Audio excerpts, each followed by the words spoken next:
आमचे कुठलेही आमदार नाराज नाही। आम्हाला आता लोकांपर्यंत जायचं आहे, त्यांचा आशीर्वाद मागायचा आहे। हे सगळे विषय बाजूलाच केलेलं बरं। सगळ्यांना आपापल्या मतदारसंघामध्ये काम करून लोकांचा विश्वास अर्जित केला पाहिजे। विधानसभा जागा वाटपावर अद्याप तिन्ही पक्षामध्ये कुठलीही अधिकृत चर्चा झालेली नाही। 1-2 दिवसामध्ये बैठका होणार असून महायुती म्हणून आम्ही एकत्र लढणार आहोत। आमच्यात कुठलेही मतभेद नाहीत। तसेच आमची सरकार पुन्हा आली तर आम्ही नागरिकांना आणखी चांगल्या योजना देऊ। मला कोणाच्या वादावादीमध्ये पडायचे नाही। मात्र मराठा आरक्षणाला कुठल्याही राजकीय पक्षाचा विरोध नाही। महाराष्ट्र विधानसभा मराठा समाजाला आरक्षण दिले आहे। काही गोष्टी तांत्रिक असतात तरी देखील सरकार या बाबीला प्रामाणिकपणे या मागणीला पाठिंबा देत आहे। आंदोलन करणे त्यांचा अधिकार आहे, मात्र चर्चा करून देखील यावर मार्ग काढता येऊ शकतो। जनसन्मान यात्रेनिमित्त नागरिकांच्या व सामान्य मतदारांचा सन्मान झाला पाहिजे।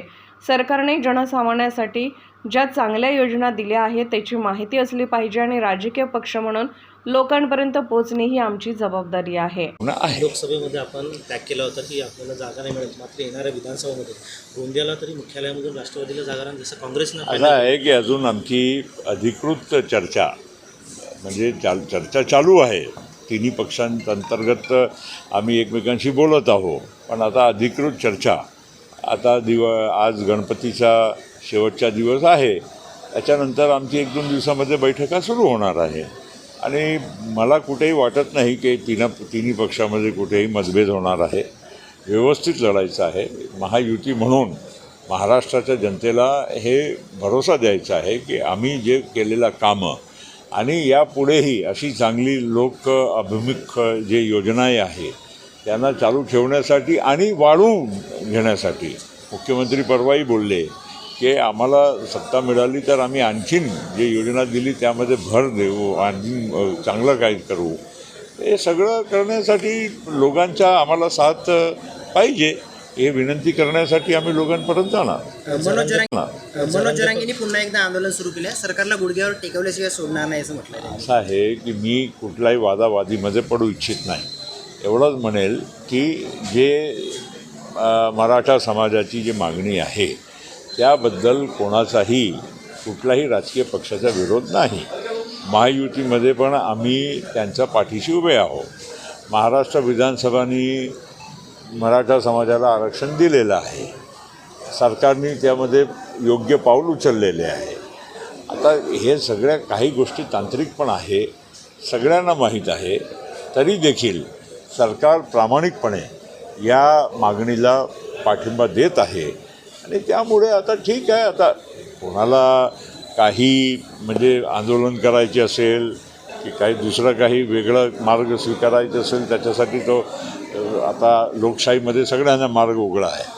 पण माझी त्यांनाही विनंती आहे आणि सगळ्या नागरिकांनाही माझी विनंती आहे की अशा दिशाभूल होणं काही काम होत नाही।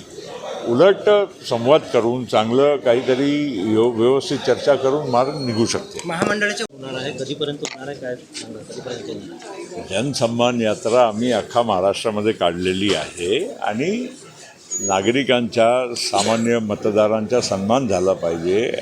सरकारने त्यांच्यासाठी चांगल्या योजना दिलेल्या आहेत त्याची माहिती असली पाहिजे आणि एकंदर एक राजकीय पक्ष म्हणून लोकांपर्यंत पोहोचणं हे आमची जबाबदारी आहे। त्यानिमित्तानं अजितदादाच्या नेतृत्वामध्ये आम्ही जनसन्मान यात्रा काढलेली आहे। विदर्भातही येऊन गेली आहे। गडचिरोली, नागपूर जिल्हा, अमरावती जिल्ह्यात 3 कार्यक्रमही झाले आणि यापुढेही जिथे जिथे आम्हाला आमची उमेदवारी पण करायची आहे आणि त्याशिवाय पण एक जनजागृतीमुळे विदर्भाच्याही अनेक जिल्ह्यामध्ये अजितदादा फिरणार आहे। यवतमाळला जातील, एखादा वेळा अमरावतीला परत जातील, बाकीच्याही काही जिल्ह्यामध्ये जातील, आमच्या भंडारा गोंदियाला येतील। आता तारखा ठरत आहे आणि साधारणतः या महिन्याच्या शेवटपर्यंत काही विदर्भाचे जे उरलेले 2-3 जिल्हे आहेत तिथे येण्याची संभावना आहे। लोकसभेमध्ये महामंडळाच्या वाटपावरून अजित पवार गटातील जे आमदार आहेत ते नाराज असल्याची माहिती समोर आली आहे। आमचे कुठलेही आमदार नाराज नाही भाऊ। आता 1-1.5 महिन्यामध्ये आम्हाला लोकांपर्यंत जायचं आहे, थेट लोकांचा आशीर्वाद मागायचा आहे आणि आता हा सगळे विषय आता बाजूलाच केलेलं बरं।